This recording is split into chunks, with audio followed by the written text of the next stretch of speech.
Muchas gracias por los que nos siguen en 4 a la N. Este es un 4 a la N post mensaje presidencial del 28 de julio del 2022 y de eso vamos a hablar, además de la elección de la nueva mesa directiva del Congreso de la República y perspectivas para el año venidero. Nos acompañan personas que tienen mucha experiencia de gobierno. Mercedes Arauz, ella es economista, catedrático de la Universidad del Pacífico y ha tenido cargos ministeriales como el de Comercio Exterior y Turismo, Producción, Economía y Finanzas. Ella fue presidente del Consejo de Ministros en su momento, vicepresidente de la República y congresista de la República también. Así que experiencia le sobra. Marisol Pérez Tello, ella es abogado, notaria y también fue congresista de la República, ministra de Justicia y secretaria general del Partido Popular Cristiano. Y Luis Valdivieso, economista también, fue ministro de Economía y Finanzas y embajador del Perú en los Estados Unidos. Además, en su carrera profesional, fue economista del Fondo Monetario Internacional. Yo soy Fernando Silloni, yo fui gobernador regional de Ica y la verdad que me siento acomplejado de compararme con la experiencia de gobierno y de gestión pública que tienen ustedes. Pero bueno, los cuatro, modestia aparte yo me incluyo, hemos vivido al monstruo por dentro y lo conocemos en detalle y de eso también podemos hablar, pero básicamente, ¿qué opinan? Ya mucha gente ha escuchado opiniones, nunca he visto tanta uniformidad de criterios de evaluación. Empecemos por las damas. Meche, ¿qué te pareció el discurso del presidente el día 28? Bueno, gracias Fernando por la invitación y valgan verdades, te recuerdo como un excelente gobernador que logró cosas importantes como el tema de Merece con Huancavelica para el tema del agua y una mejor asignación de recursos entre dos regiones. Así que valgan verdades, sí hiciste una excelente función. Bien, es una lista de lavandería en principio y un mensaje de enviar a sus grupos de interés que podían ser beneficiarios, como por ejemplo los maestros, promesas que creo que van a ser incumplidas porque son bien difíciles de cumplir porque presupuestalmente no hay caja fiscal que lo aguante, más aún con las circunstancias económico-financieras que vienen desde el exterior para el país, o sea, las restricciones presupuestales van a ser mayores. Entonces, prometer pues que van a ganar hasta 4 UITs como línea de base un maestro y sin un proceso de calificación real para mejorar la educación del país, es una burla a los maestros y también a los padres de familia, ¿no? Que les vamos a dar maestros sin calificación, pero bueno, es su mirada sindicalista, ¿no? Así es con un montón de otras líneas de promesas que hace durante todo bonos y otra serie de regalos que son imposibles de cumplir realmente, pero bueno, que tratan de satisfacer a pequeños bolsones que pudieran sostenerlo, porque lo que me queda claro es que él no tiene una mirada país, no tiene una mirada de largo plazo, no tiene conceptos de conjunto en su gestión pública para tener impacto, ¿no? Entonces, y bueno, está más preocupado en defenderse, que fue lo primero que hizo, bueno, sus problemas con la fiscalía son enormes, ¿no? Entonces, y cada día salen más denuncias, entonces lo único que está preocupado es en eso. Sus ministros, dicho sea de paso, no pudieron armar una cosa coherente como Consejo de Ministros y más bien hicieron justamente eso, ¿no? Presentar pequeñas cositas que pueden decir fueron logros, pero que no son logros, porque muchas cosas son logros de gobiernos anteriores, ¿no?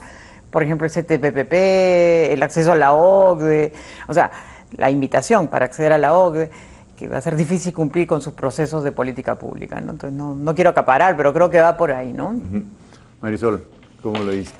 Sí, bueno, yo suscribo la lista de lavandería y en realidad el concepto de lo que ha planteado Meche, agradeciéndote por supuesto a Fernanda por la invitación y por la compañía. Yo creo que hay otros elementos adicionales que también valdría la pena poner sobre la mesa, ¿no? Primero, la nula referencia, y lo conversábamos antes fuera de cámaras, a la publicación del Plan Nacional al 2050. Eso es el plan para el país. En 90 días los ministerios tienen que validar los indicadores y los objetivos que ese plan ha incorporado. Y no ha habido una línea de referencia habiéndose publicado el mismo día en la mañana, por lo que necesariamente se tendría que haber aprobado el decreto supremo en el Consejo de Ministros anterior. Entonces, el que no se haya mencionado siquiera que se está publicando el Plan Nacional al 2050 revela, o que no tenían la menor idea de que se estaba publicando, con lo cual no sé cómo lo han aprobado en el Consejo de Ministros, o que teniéndola no entienden el valor de la planificación para un país y la necesidad de que la planificación sea común. De manera, porque las políticas públicas no se concretan en un año. No. O sea, necesitas continuidad, necesitas estabilidad y claramente el presidente no tiene claridad sobre la necesidad de pensar un país al 2050 y orientar las acciones con matices, por supuesto, felizmente, en realidad, con la evidencia de sus ideas.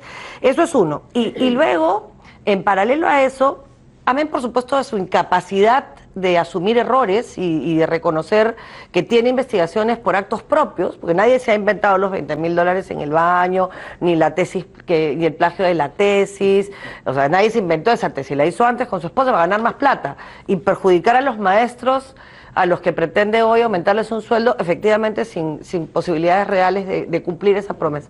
Entonces creo que él ha intentado, yo he terminado pensando que vivía en otro país.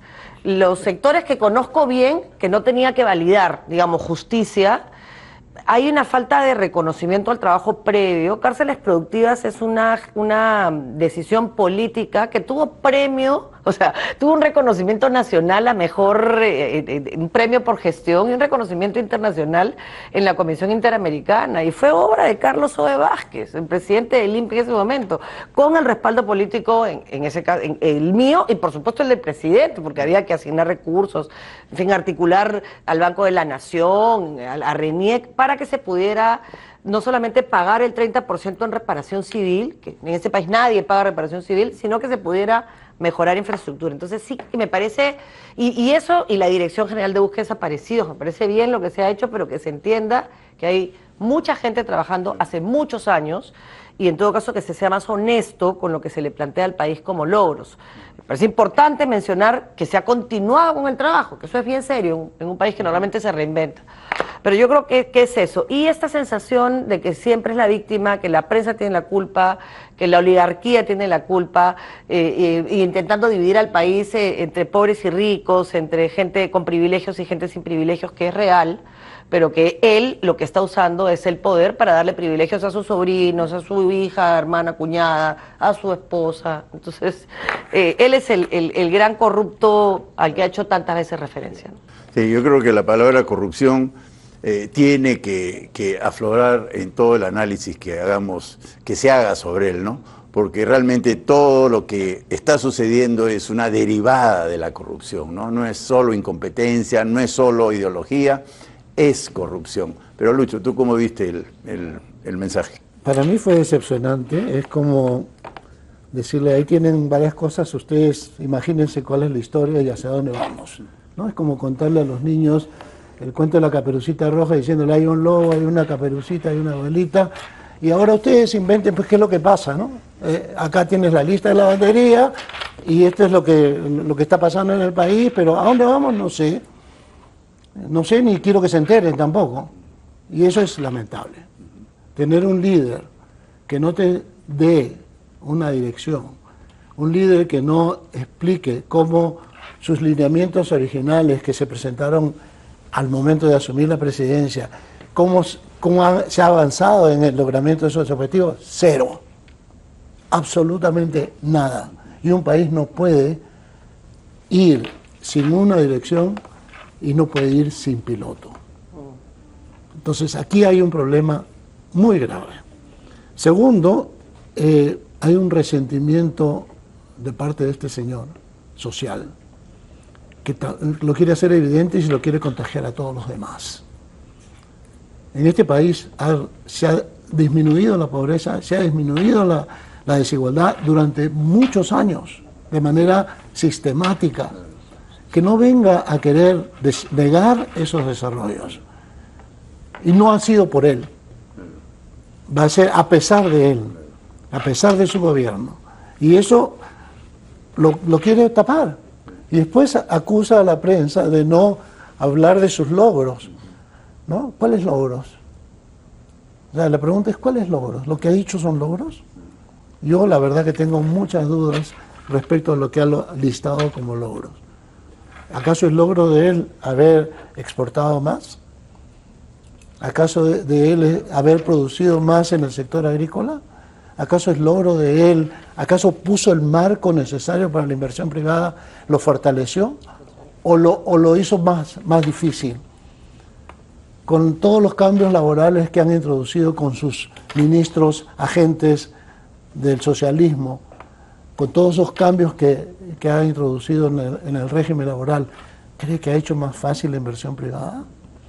Con todas las regulaciones que está metiendo, ¿cree que es más fácil invertir en el país? Con todo el control de precios disfrazado, el que nos está costando ya 2.000 millones de soles, ¿cree que está ayudando al país? Está escondiendo un montón de cosas que nos van a reventar en el inmediato plazo y en el mediano y en el largo. O sea, a mí verdaderamente me ha parecido un insulto a la inteligencia de los peruanos el tratar de disfrazar la cosa como si fueran logros, cuando en realidad son inercias, porque gracias a Dios no puede derogar la inercia ni puede suplantarla, ¿no? Estamos viviendo de inercias.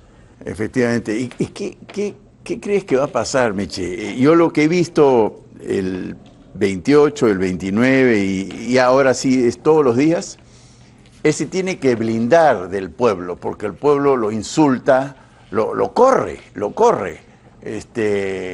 y él se esconde, se blinda, ¿no? ¿Y cómo se gobierna cuando el pueblo te repudia, ¿no? Él se ha ganado el repudio del pueblo, insisto, no por ideología, no por inoperancia, por corrupto. Por eso se ha ganado el repudio del pueblo y, como hemos aprendido en la vida, la corrupción deviene en empobrecimiento, ¿no es cierto? Las instituciones se han malogrado. Nosotros teníamos un RENIEC que era muy, muy servicial, un Migraciones que era estupendo, donde uno llamaba por teléfono, atendía una cita y en el acto tenía un pasaporte. Las direcciones de transportes que nosotros corregimos en Ica se han vuelto a malograr, ¿no? Por la corrupción ha vuelto. Entonces la corrupción siempre se traduce en pésimos servicios estatales a la población. ¿Qué va a pasar en los próximos días? Porque lo que estoy viendo es que ahí donde va, lo insultan, ¿no? Claro, y como no hay ningún planteamiento para la reactivación económica, esto se empeora más, porque la población ya está sintiendo los impactos del encarecimiento de los alimentos y el encarecimiento de la energía, que efectivamente toca a toda la población, y las medidas que han aplicado han sido pésimas, pues porque han sido descuentos en el IGB cuando el IGB no es el que te va a resolver el problema. Los precios internacionales suben, con o sin IGB van a seguir subiendo los precios a nivel doméstico, pero no han tenido una estrategia. No, son incapaces de hacer una compra de fertilizantes en plena campaña agrícola, la campaña grande. ¿Y por qué? Por corrupción. O sea, los dos casos han sido por corrupción, es claro y evidente. Entonces, no pueden prometer que van a hacer una reforma agraria, una segunda reforma agraria que no tiene ni pies ni cabeza su comunicación de lo que es, ¿no? O sea, nadie está en contra de un desarrollo de la agricultura familiar, pero eso significa trabajar con las comunidades para incorporarlas y hacerlas capaces de estar en las cadenas de valor internas y externas, ¿no? Pero no, negados a eso.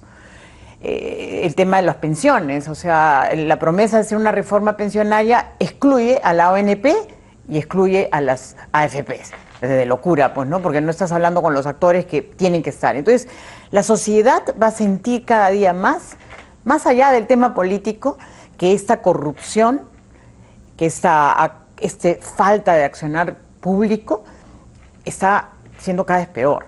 Y cierto, todavía siendo un fenómeno urbano, va a ir llegando y percolando a los espacios rurales, donde todavía existen sus bolsones. De hecho, ya en la última encuesta, en la zona del sur del Perú, ya la popularidad del señor también la ha perdido de manera importante, ¿no? Es donde más ha caído su popularidad en las últimas encuestas. Es decir, la sociedad va a salir a protestar. Y si a eso se añade todo lo que va a confesar el señor Pacheco, que era su secretario general, y eventualmente el exministro del MTC, que ha prometido ponerse a disposición, y mientras más escándalos salgan del entorno familiar cercano, pues la gente va a salir a las calles. Yo me imagino que con esa presión de las calles, el Congreso, que tampoco es perita en dulce, va a comenzar a pensar, oye, ya no me conviene estar jugando que yo soy amiga de este señor presidente, y piensen en el tema o de una acusación constitucional o de la vacancia y la salida de todo el gobierno, me imagino que incluyendo a la señora Boluarte, que se ha cometido un acto inconstitucional. ¿Y cómo hacer para que eso suceda, ¿no? Yo sí creo que todos tenemos que hacer nuestro mayor esfuerzo para salvar al país de la mafia, ¿no? Estamos siendo gobernados por una mafia. Eso yo creo que hace varios meses nos convencieron de eso, ¿no? Todos los testimonios, todas las revelaciones. Entonces, yo creo que no hay que esperar que la ciudadanía se manifieste, sino los que tengamos capacidad de opinar, como lo estamos haciendo en esta mesa, o escribir en algún periódico, o trabajar en cualquier espacio. ¿Qué podemos hacer para propiciar esta caída? Lo tengo que decir con absoluta franqueza. Es una caída para salvar al país, ¿no? No es una conspiración como han querido mostrarlo. Yo sí creo que el propio Castillo ha cavado su tumba, ¿no? Y nosotros tenemos que empujarlo a que ya caiga y que quede enterrado, digamos, figurativamente. Ya nadie lo quiere ver muerto, pero sí fuera del gobierno. ¿Qué podemos hacer como personas que podamos influir en la ciudadanía?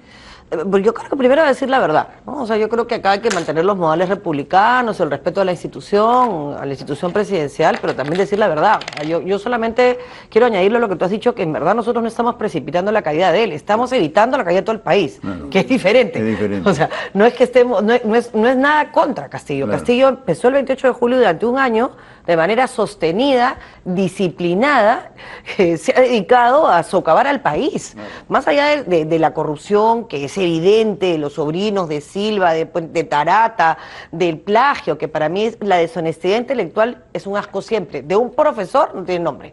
Claro. Entonces, ya eso más o menos te da la catadura moral que tiene, personal. Entonces, fuera de él, que yo creo que ha cosechado la vacancia por incapacidad moral, o sea, no tiene capacidad moral, un profesor plagero. No tiene. Y además, fuera de todo lo demás, eso está absolutamente comprobado con la tesis. Pero fuera de eso, Fernando, lo que se está intentando evitar es que vayamos todos detrás de él en esta destrucción sistemática de las instituciones. Ha precarizado completamente la función pública, los buenos funcionarios públicos que lo sabían de todos los gobiernos. Acá los tres hemos sido ministros de gobiernos distintos y sabemos que mucha gente que entró o que estuvo ya desde mucho antes que nosotros llegáramos, conoce el monstruo por dentro, lo sabes tú en Ica. Hay gente buena que puede tener filiación partidaria X, pero es buena, conoce su trabajo, sabe hacerlo, es honesta, y esa gente se ha ido. O sea, de manera consistente, las personas que han salido de los ministerios son las personas que tenían 20 años, 10 años, 13 años, y que habían sobrevivido gobiernos por capacidad, no por filiación ideológica ni por interés. Esa gente se fue porque no quería ser parte de lo que este gobierno significa. Entonces, a mí lo que me preocupa más es eso. Mientras más tiempo se quede en el gobierno, más daño le va a hacer, más instituciones va a socavar. Yo te voy a poner dos ejemplos. CUNARP.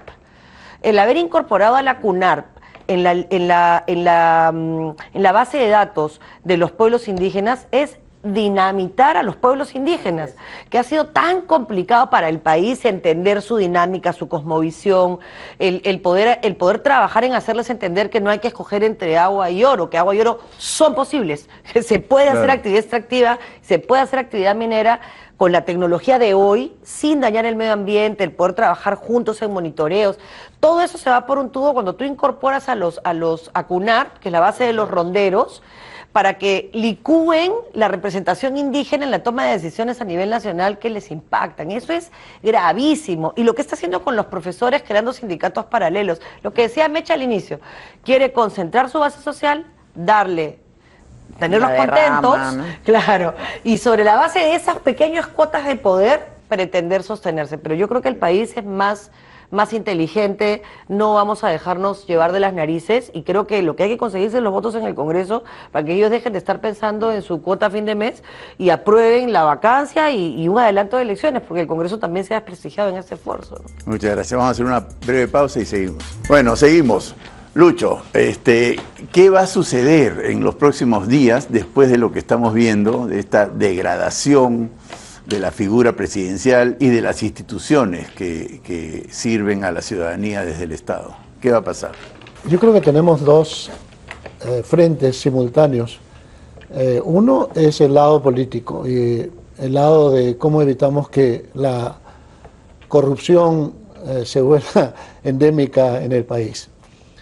Y por otro lado tenemos que tratar de sobrevivir frente a un escenario global que no es muy atractivo, o sea, las cosas no están fáciles en el mundo en general y eso repercute mucho en los desarrollos internos. Entonces, ¿qué podemos hacer frente a estos, o sea, para atacar estos dos frentes? Primero, los grupos políticos tienen que estar detrás de todas las medidas que el gobierno trate de incorporar y que aumenten la regulación. Porque donde hay regulación hay rentas y donde hay rentas hay corrupción. Y eso hay que luchar por una desregulación y es lo que ellos están haciendo. Están tratando de aumentar las regulaciones en todos los campos. Y están creando su propio jardín donde cosechar. Segundo, tenemos que al mismo tiempo exigir que haya un programa de reactivación bien explícito. Y en ese sentido es importantísimo el rol que puede jugar el Banco Central y el Ministerio de Economía y Finanzas, que ha estado muy callado y que no ha sido ni siquiera mencionado en el mensaje presidencial. Sé que Graham está tratando de pelearla internamente, no tiene muchos aliados en el gabinete. No tiene. Y es un problema serio, pero yo creo que el mejor aliado de Graham va a ser el pueblo. Porque el pueblo es el que vive las consecuencias de una mala política económica. Y eso se va a ir sintiendo cada día más. Y no le va a alcanzar el dinero en un escenario donde se está cayendo el precio del cobre, no le va a alcanzar el dinero que entró el año pasado, y no le va a alcanzar el dinero que han pagado para regularizar sus deudas tributarias las empresas mineras, porque ya se lo gastó. No le va a alcanzar el dinero que van a pagar las empresas que cada día comienzan a reducir sus niveles de producción. No le va a alcanzar el ingreso minero porque no resuelve los conflictos mineros. Entonces hay que exigir desde todos los puntos de vista, o sea, de todos los agentes sociales y económicos, hay que exigirle al gobierno que sea explícito en su plan de reactivación. Entonces tenemos estos dos frentes. Y hay que contribuir a cómo se hace ese plan de reactivación. Porque es muy fácil decir hay que hacerlo. Pero que un shock de inversiones, ¿cómo se hace eso con un gobierno que es ineficiente? O sea, vamos a ir a gobierno, si vamos a ir a gobierno, vamos a sacar a todos los empleados públicos que se deberían encargar de la inversión pública, porque no podemos tener dos administraciones de inversión pública. Entonces, hay muchas cosas que explicar. Yo creo que la tarea de los tecnócratas como yo no me considero político, la tarea de los tecnócratas es justamente ayudarlo a especificar un plan, no para él, no para el gobierno, para el país. Porque nos guste o no nos guste, con cualquier administración que exista el país tiene que seguir avanzando. No podemos permitir que un grupo de ineptos paralicen al país y afecten el bienestar social de la población. Entonces, y lo otro es, hay que luchar contra la corrupción en todos los ámbitos. Yo desde el punto de vista tecnócrata lo veo diciendo, aquí no me metas más regulaciones, al contrario, comienza a destrabar cosas, porque cada traba tiene un precio y cada Cada precio que se paga no va al erario nacional, va a los bolsillos de los sinvergüenzas que tramitan esas autorizaciones, esas licencias. Y ahora traen más, y con pena de cárcel encima. Dice, vamos a atacar a los que cobran o que transfieren sus licencias y sus autorizaciones con 2 a 12 años de cárcel. Por favor, o sea, que no use esas imágenes que no funcionan, ¿no? Porque introduces las restricciones y encima quieres amenazar con que vas a implementar los castigos. Por favor, eso no va a pasar. Quiero cambiar de tema a la nueva mesa directiva del Congreso y yo quiero agregar la designación de la nueva fiscal de la Nación. El Perú, nuestro Perú es mágico, yo siempre lo describo así, es maravilloso. Y pasan cosas que nadie esperaba. Quizás algunos sí, pero por lo menos muchos de nosotros no. Una de ellas es esta nueva fiscal de la Nación que para mí bajó del cielo, como se podría decir en términos religiosos. Muy pocos la conocíamos, no sabíamos de su existencia, y aparece esta dama y manda un discurso estupendo, ¿no? Y levanta la moral y el ánimo de todo el país, en realidad, excepto, por supuesto, los corruptos, que deben ser unos pocos, ¿no? Y bueno, y la nueva mesa directiva, ¿no? Pudo pasar el desastre, ¿no es verdad? Si es que no sucedía lo que sucedió. Incluso muchos hemos criticado, ¿no? la división entre la lista de la doctora Echaíz, que es una estupenda persona que todos reconocemos, y la congresista Lady Camones. Pero bueno, pasó lo que pasó también por ser este país maravilloso. Sucedió lo que tenía que suceder. ¿Cómo? No sé bien cómo sucedió, pero ¿qué va a suceder con estas dos instituciones importantísimas? La nueva mesa directiva y la nueva fiscal de la Nación, con todo lo que está haciendo. Bueno, sobre la fiscal de la Nación, que no tengo el gusto de conocer, tiene que saber mucho más. Marisol, porque su familia es reconocida como sus padres, ambos han sido miembros del Parlamento, connotados y del PPC, o sea que ella podrá hablar con mayor capacidad y conocimiento, pero efectivamente nos está dando mucho más esperanza, a pesar de que Beder Camacho, creo que es apellida, ¿qué me comentas? Está tratando de manchar su honra, ¿no? De manera absurda, porque claro, el señor tenía miedo, y justo fue el día que sabía él que iban a tomar al señor Pacheco, o sea, era un mecanismo de amedrentamiento y de minimizar su presencia, ¿no? Creo yo que este tema de la corrupción, como bien lo has planteado tú, tenemos que mostrarlo, y viene claramente de un comportamiento de las mafias que ya estaban en los gobiernos regionales. Tú las conoces con mayor claridad por haber tenido que compartir con algunos de ellos, inclusive, ¿no? Pero esto no es una novedad propia del Perú, es parte también de otros países donde los gobernadores, en muchos casos, han estado ya vinculados, sin rendición de cuentas, con el narcotráfico, con las mafias, en nuestro caso de la trata de personas, del tema del oro ilegal, bueno, todos los delitos, la tala ilegal, todos los delitos. Entonces, intrínsecamente cercanos, y esto ha subido al nivel del poder central, y eso es lo que tenemos que controlar, ¿no? Entonces creo que es ahí donde tiene que ser el rol fiscalizador de este Congreso, que es clave. La señora Lady Camones, que ha salido de un proceso de consensos y de cumplimiento de compromisos, y mucha gente que quería a Gladys, y yo le estimo muchísimo, también como persona, tenemos que recordar que la política es el arte de lo posible. Y si había ya compromisos previos, es parte de ese proceso llegar a acuerdos con los partidos que habían llegado a acuerdos. Y no porque no salió mi candidato o porque yo soy principista, no llego a tener un convenio para acordar con los actores políticos que están en ese momento. Me guste o no la figura del señor Acuña, es su partido. No me guste o no la figura de la Acción Popular, bueno, es un partido que mal que bien salió dividido, se mostró las divisiones que hay, que son extrañísimas, ¿no? Pero finalmente te dice algo, ¿no? Entonces no podemos quedarnos en decir, es a mi manera o a mi manera, eso es imposible. Y esto es una muestra de lo que sucedió en el Congreso al elegir esta mesa directiva. Entonces, ellos han hablado de mayor fiscalización, quieren hablar de políticas públicas ligadas a la reactivación económica, es un poquito más difícil porque ahí hay mucha gente muy populista y que también ha afectado el buen comportamiento, pero bueno, van a tener que ponerle freno a esos ánimos. Sí. Pero han hablado de apoyar a la Fiscalía también. Pero han hablado de apoyar a la Fiscalía, claro, lo que es muy valioso. Entonces, su trabajo de fiscalización y de apoyo a la Fiscalía es fundamental. Claro. Creo que tienen que salirse y buscar el apoyo internacional. Acabo de leer un artículo de The Economist que se llama algo así como puro sombrero y no rebaño, porque lo he leído en inglés, ¿no? Es decir, all hat, no cattle, y que de alguna manera ya está escuchando de que esa narrativa falsa de que teníamos el buen pastor vestido con un traje de campesino, un buen profesor rural, es falsa. Tenemos que ir a hacer que la gente en el exterior entienda de que eso no es la verdad y que tenemos un régimen corrupto que está haciendo un daño terrible al desarrollo del país.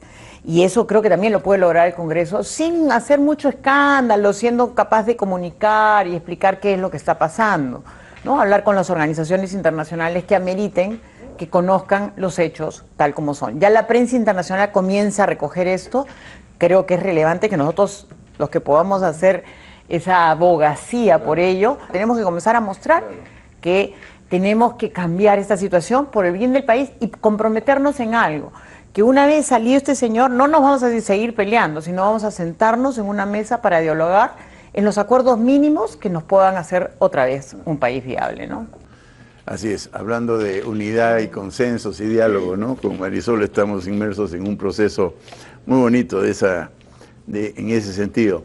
Pero cuéntame, ¿tú conocías a la fiscal? No, a ella no la conozco.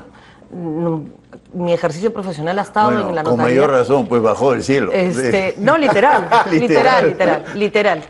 Tiene un currículum impecable. Su calificación en la Junta Nacional de Elecciones ha sido una calificación. Yo ese proceso sí lo he seguido, del proceso de la conformación de la Junta, o sea, de la transición del CNM a la Junta y de lo que hizo la Junta muy rápidamente, porque claro, cuando se constituye la nueva Junta después de un proceso que se frustra, ya no teníamos fiscales supremos, teníamos 2. O sea, era una cosa, llegamos en verdad a un nivel insostenible desde el punto de vista de la administración de justicia.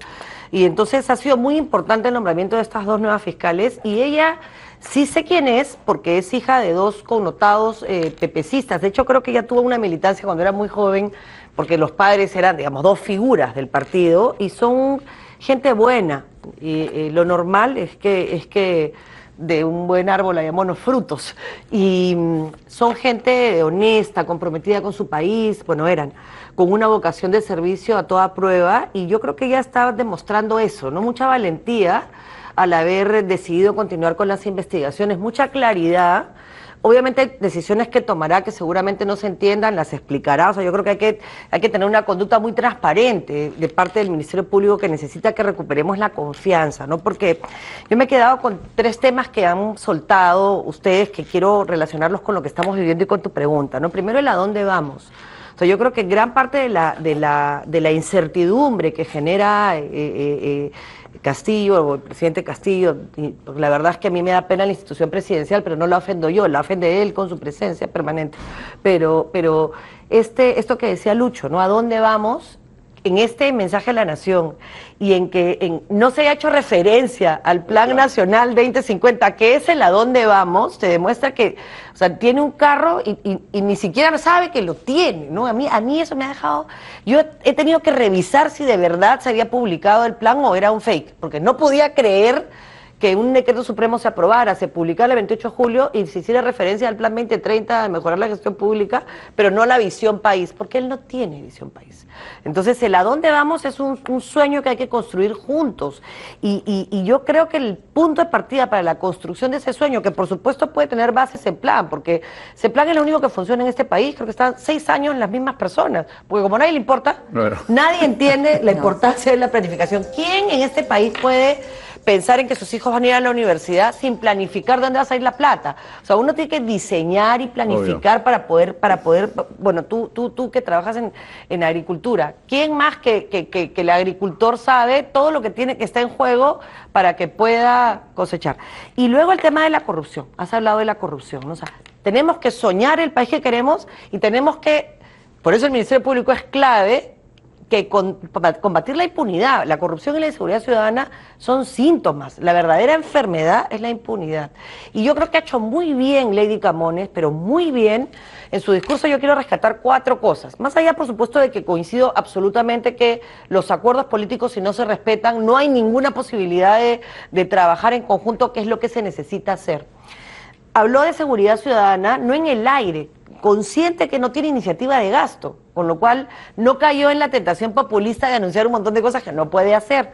Lo que dijo es, vamos a hacer plenos de seguridad ciudadana, para convocar policía, Ministerio Público, Poder Judicial, Presidente de la República, bueno, la Comisión Nacional de Seguridad Ciudadana, CONASEC, que no se ha, si se ha reunido, no me he enterado, en todo este año. Entonces, sí una fiscalización real respecto de lo que se puede hacer y respecto de un clamor ciudadano. Entonces, yo creo que hoy ya no es un problema de izquierdas y derechas, Fernando. Yo siempre voy a defender el mercado, porque yo creo que un país sale adelante con mercados y con estados mínimos. No creo en el estado empresario. Entonces, lo voy a defender. Pero creo que ya no es un tema hoy de derechas e izquierdas. Creo que hoy es un tema de corruptos y no corruptos. Así de fácil. 100% de acuerdo. Y creo que en esa línea, soñar un país juntos, con una fiscalía suficientemente fuerte, con una mujer como ella, que yo creo que hay que respaldarla y apoyarla en sus decisiones. Una mujer decente que ha hecho carrera personal y con esa carrera personal ha llegado a ser suprema en un momento político muy difícil. Sin corrupción, enfrentándola con una fiscalía fuerte, con un Congreso que haga su trabajo de fiscalizar y que sepa cuándo irse. Cuando Lady Camones renuncia a la posibilidad de ser presidenta, si hubiera una transición, mis respetos. Porque demuestra que no está ahí porque quiere ser presidenta, está ahí porque quiere servir al país, así que hay que ayudarla. Pero tiene que ser consciente que este Congreso es desprestigiado. Lo mejor que podría hacer es asumir que esa transición pasa sin sangre, por sacar a Castillo, sacar a Dina Boluarte y evaluar un adelanto, un recorte, en el que por supuesto puedan volver a postular, ¿no? ¿Cómo se hace? Como tú has dicho, me copié, porque es cómo, no sé bien, pero este país maravilloso pudo. Y yo creo que confío en que se pueda en el corto plazo, porque mientras más tiempo esté Castillo, más daño nos hace. Lucho, ¿qué esperas de la mesa directiva, de la Fiscalía? Bueno, la buena noticia es que la filtración de los proyectos de ley va a pasar por un tamiz que no tiene el sesgo ideológico que tiene el gobierno. Claro. Y eso es importante. Importantísimo, ¿no? Claro. Sobre todo cuando el gobierno está reclamando que le aprueben los 45 proyectos de ley que ha presentado durante el año, que básicamente todos llevan a mayor regulación. Incluso el nuevo que han propuesto para la minería, ¿no? donde agarran y dicen que van a poner penas a los mineros ilegales que son violentos. Muy interesante la propuesta del castigo, ¿no? a la ilegalidad y a la mala conducta, pero ¿cuál es el trasfondo que hay en esa formalización minera? ¿Y cuál es el trasfondo? ¿A quién quieren formalizar? ¿Y cómo los quieren formalizar? ¿Y quiénes son los que tienen actualmente las concesiones? ¿Y quiénes tienen solamente posesión? Acá hay un tráfico importante que viene de tierras o de subsuelo que tiene riquezas minerales. Y ojo que tenemos cosas que su asignación todavía no es muy clara. El litio y el uranio son cosas que hay que mirar con mucho cuidado. Eso está dentro del ámbito de acción de este proyecto de ley.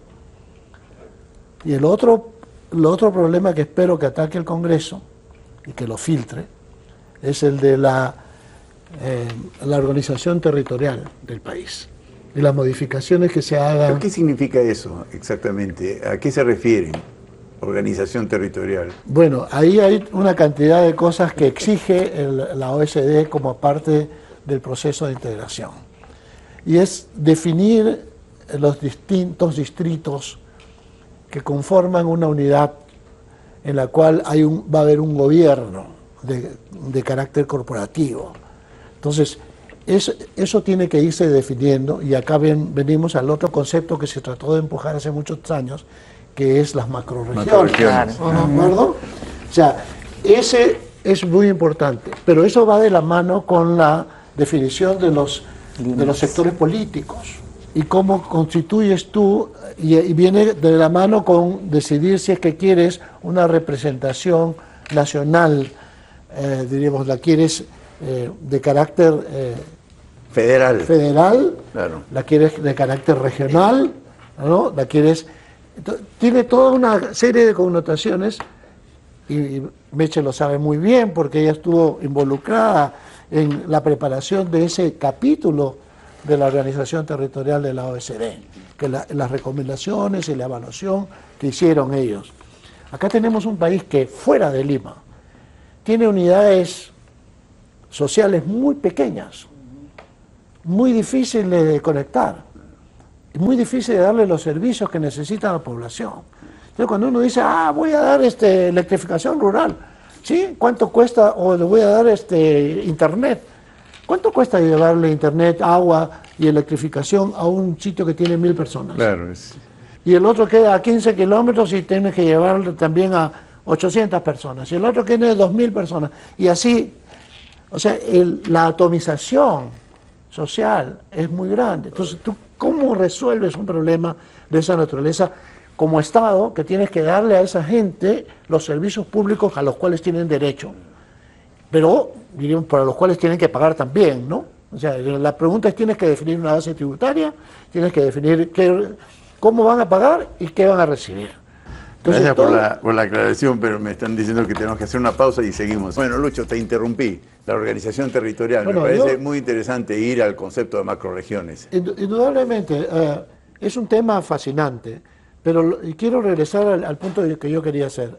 La mesa directiva del Congreso, la nueva mesa directiva, espero esté a la altura de poder filtrar todos este tipo de cosas con esa visión.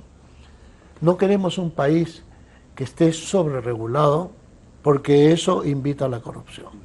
Queremos un país que avance, que tenga un marco atractivo para las inversiones. Queremos un país que sí se preocupe por los pobres y los más vulnerables, pero que sea muy enfocado. Tú no puedes dar subsidios generalizados. O sea, que regulen todo ese tipo de cosas.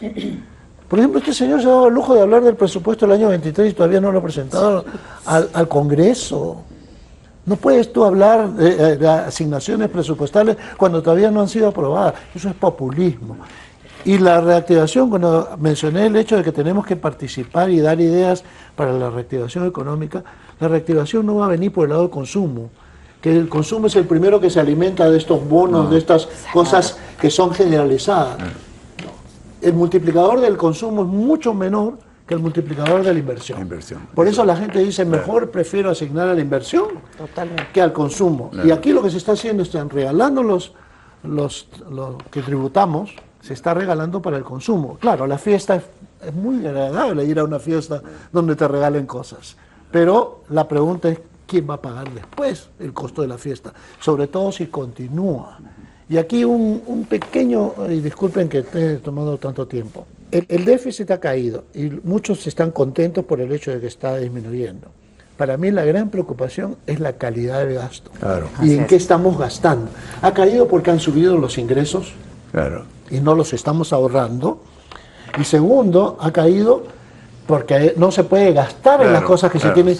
El más grande éxito de ejecución ha sido el MIDIS, los gastos sociales en bonos, 55%. Todos los demás están por debajo de eso. Claro. Son unos ineptos. O sea, ya. Entonces, el déficit está cayendo, pero nos estamos comprometiendo a gastos que no vamos a poder sacar. Claro. Y son gastos corrientes. Como bonos. Claro. O sea, son gastos... Salarios. Populismo. Puros salarios. Puros salarios, populismo. Lo que te encarece el costo social de y manera además importante. Y encima se está comprometiendo a aumentar las pensiones, que es el efecto espejo. Cada vez que suben los salarios, vas a tener un efecto espejo.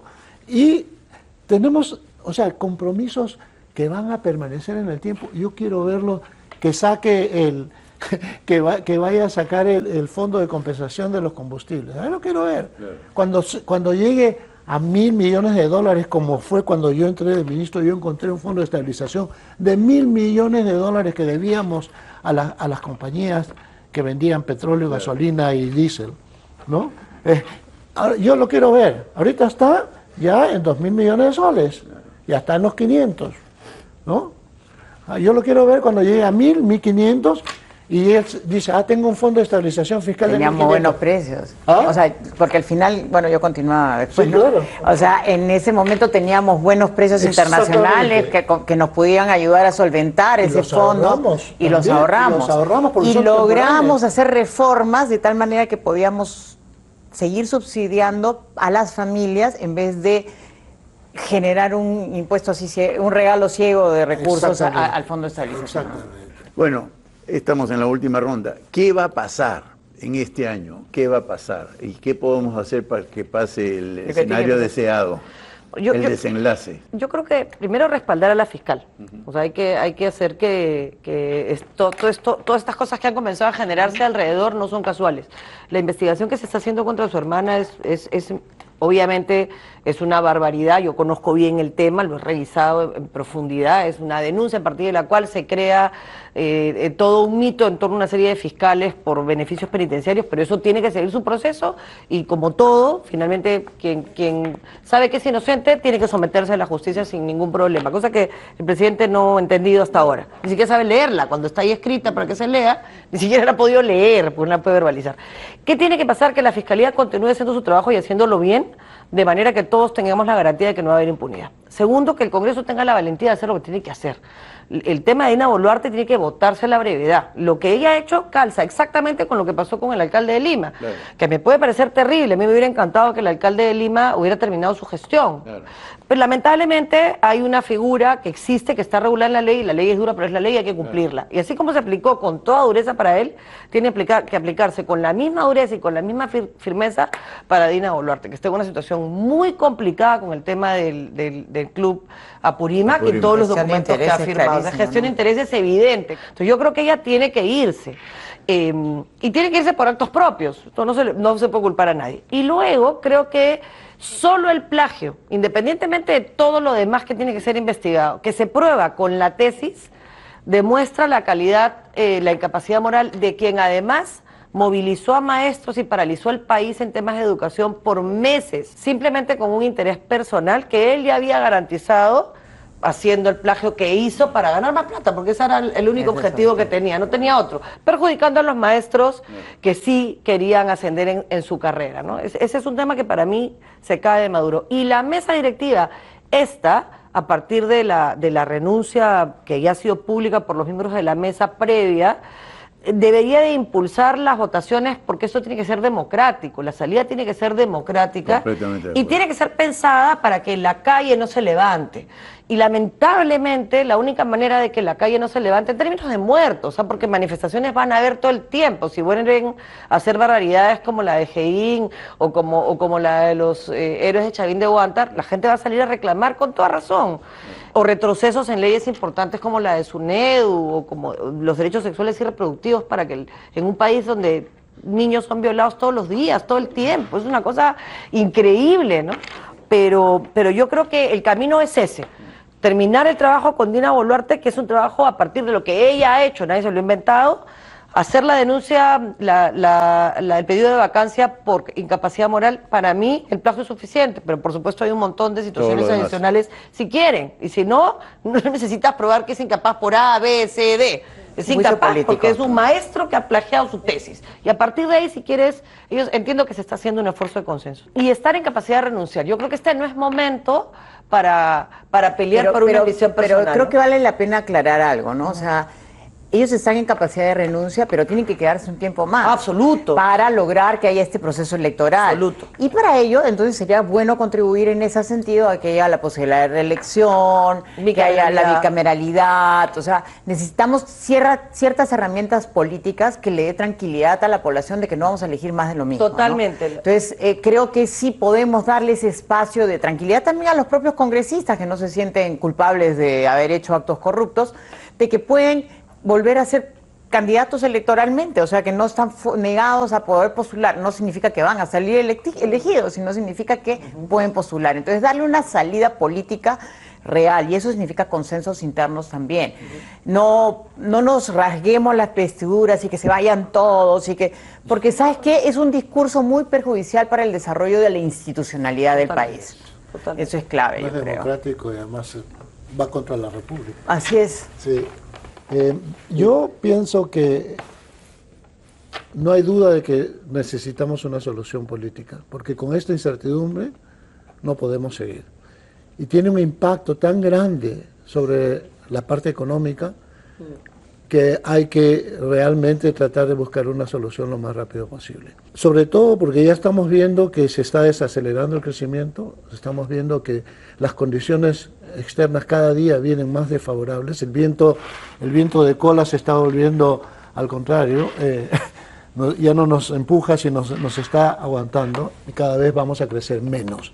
Ya los pronósticos han sido revisados varias veces por diferentes analistas e instituciones y ya con suerte vamos a llegar a 2% a pesar del 3,5% que se registró a mayo y junio de acuerdo al Banco Central, ¿no? Entonces, por un lado, hay que evitar las provocaciones porque van a haber.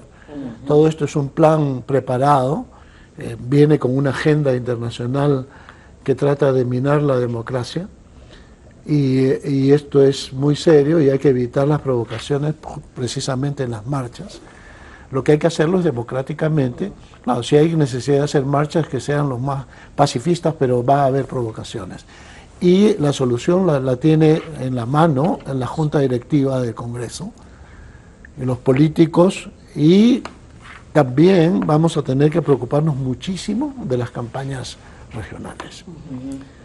Porque acá viene un periodo de elección regional y municipal que es muy serio y no podemos permitir que grupos radicales, en lugar de partidos políticos integrados, ganen las elecciones. Entonces aquí hay una tarea por cumplir también, al mismo tiempo que se trate de resolver el problema del gobierno central y de la cúpula administrativa de este país, ¿no? Y yo agregaría lo que hemos hablado con respecto al Ministerio Público y la Junta Directiva del Congreso y el Congreso en general, la prensa. No hemos hablado de la prensa, pero la prensa está jugando un rol muy importante. Esta prensa que tanto hemos criticado, yo reconozco haber criticado mucho hace un año o más, está realmente haciendo la labor de fiscalización de una manera espléndida, ¿no? Y también todos esos actos espontáneos que constituyen mensajes muy simbólicos. Por ejemplo, el Comando Chavín de Huántar. No me refiero a la no invitación a la marcha, sino al desplante que le hizo al presidente en el aniversario, el 22 de abril, en el aniversario del rescate de los rehenes de la casa del embajador japonés. Fue un mensaje patriótico y muy importante. Entonces, tenemos que manifestar nuestro repudio de una manera simbólica también, ¿no? Para contagiar, porque sí, lo que queremos es el fin de este gobierno, pero como bien lo dices tú, para levantar al país. O sea, esto no es una conspiración individual, esto es una lucha por el país. Y por la libertad. Por la libertad y la democracia. O sea, está en juego valores muy, muy importantes. Pero hay que prepararse para cuando eso pase, sepamos qué vamos a hacer. Bueno. Porque no podemos simple y sencillamente quedarnos en que, bueno, que se vayan estos y ya. Claro, y por eso la urgencia de pensar en un real acuerdo nacional. Para articular muchas voces, inclusive algunos de los partidos ausentes formalmente, para que estén ahí. Claro. Porque van a tener que escucharse esas voces divergentes, de izquierda, de derecha, centro, todos. Hay que escucharlos a todos. Muchísimas gracias, ha sido un placer esta mesa y hasta la próxima.